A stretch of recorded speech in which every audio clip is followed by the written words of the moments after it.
Hey y'all, how y'all doing? Coming at y'all with another video. This one's gonna be, I'm gonna talk to this one called, how would you handle this? How would you handle this situation? I'm gonna get y'all's feedback. And we'll go from there, you know. Like always, you know, go ahead and comment. Leave what you know, what you would have done, what you wouldn't have done, blah, blah, blah. And go from there. Now, down here, I was just off of a 290, this happened about 20 or so minutes ago. Right off of a 295 at the Pilot. Relatively small truck stop.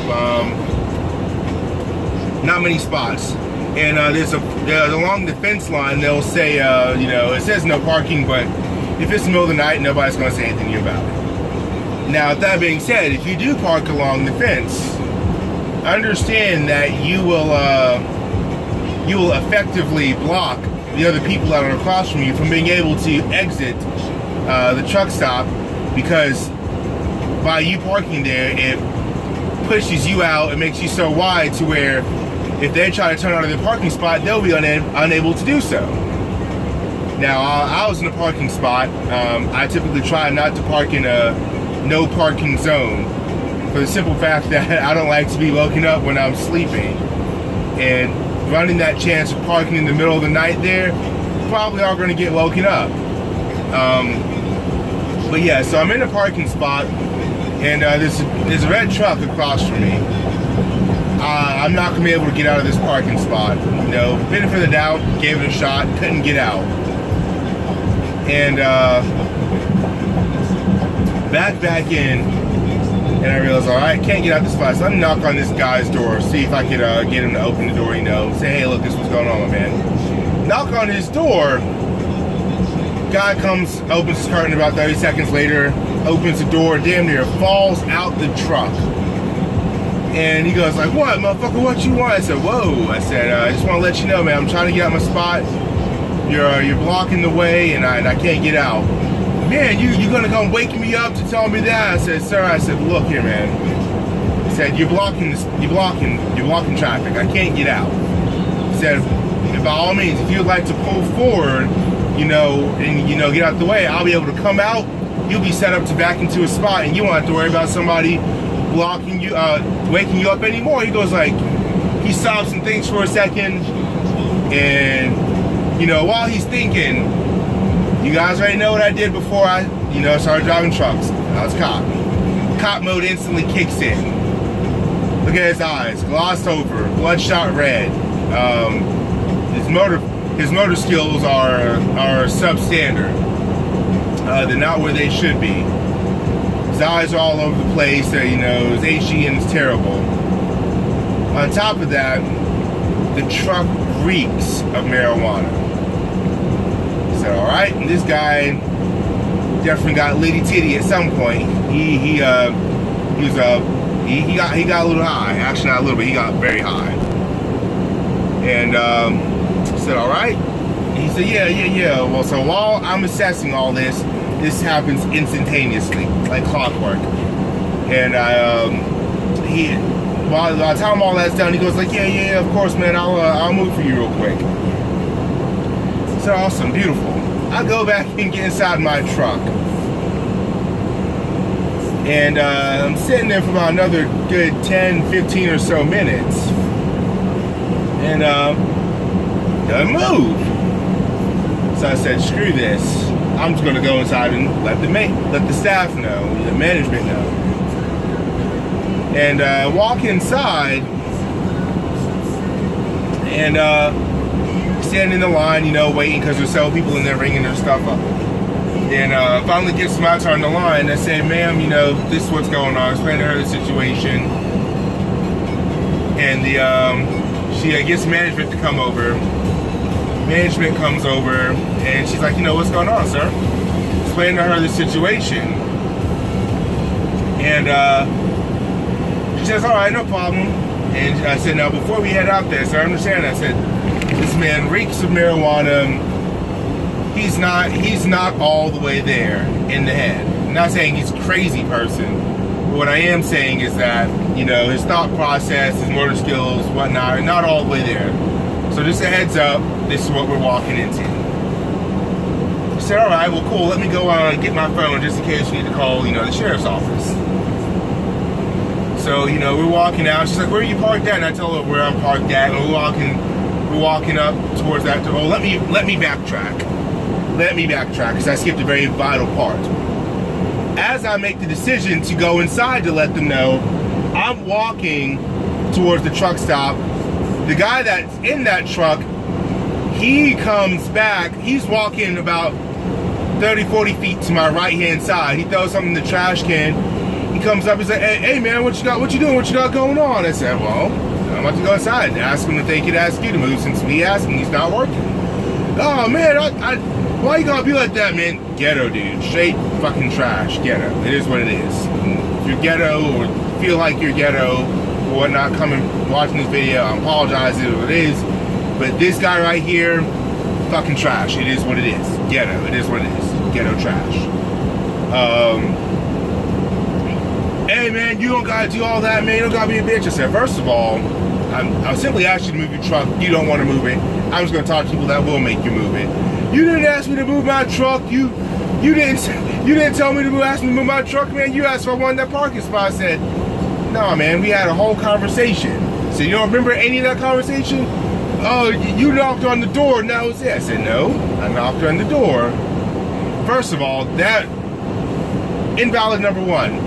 Country line right there. If you just came to me and said that you thought I asked you if you want to get a parking spot, and then you turn around and say all you did was knock on the door, which story is it? You just gave two separate stories.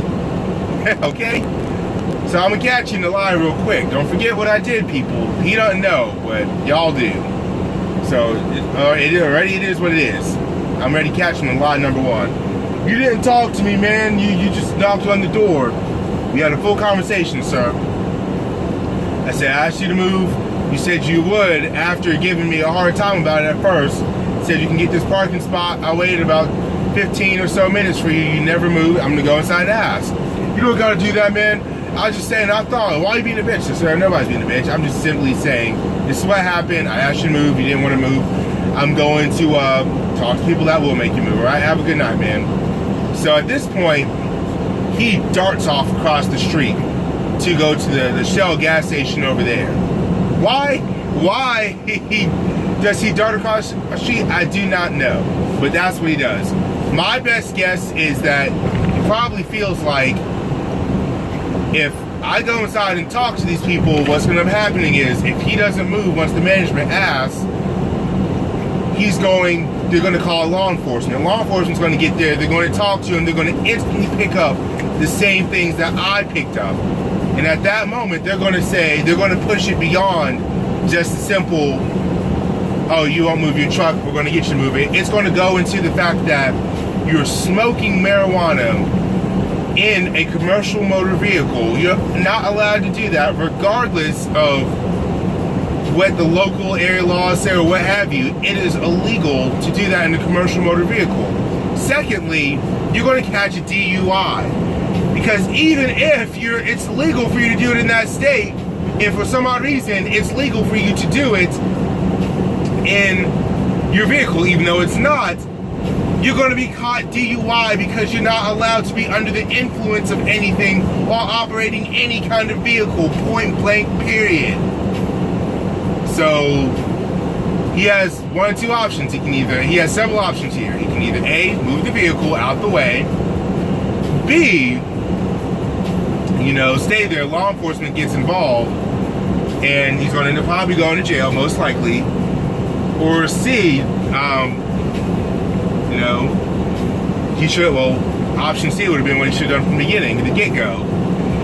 Just circle around the area, let me leave, then pull back to where he was at. The reason, in my mind, at least is the way I see it, the reason he was skeptical and wanting to do anything is because, one, he's out of hours on his clock. That's why he's taking his 10-hour break. He's not allowed to move that vehicle.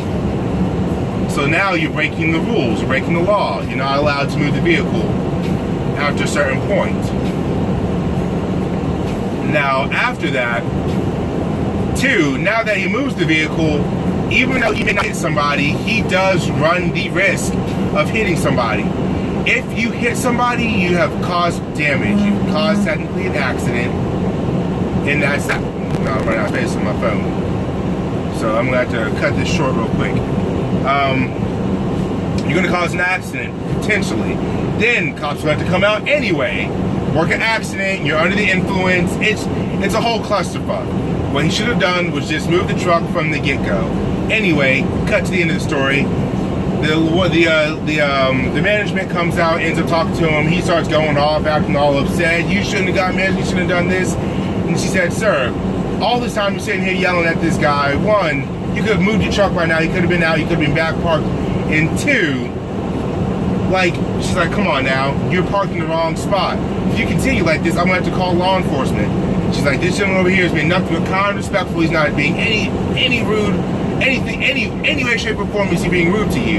He's being as respectful as possible. She said, if I were him, I would have been jumped on you.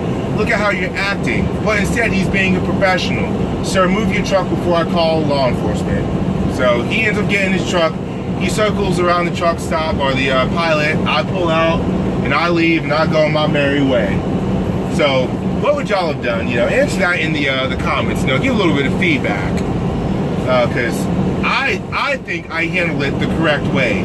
I didn't start I asked him first in a respectable, calm way. Did not try to provoke a confrontation. Which that time it didn't work. I did not want to turn around and be the guy that goes straight to calling law enforcement. So instead, I went and talked to management to let them handle it. Management effectively came out and handled it.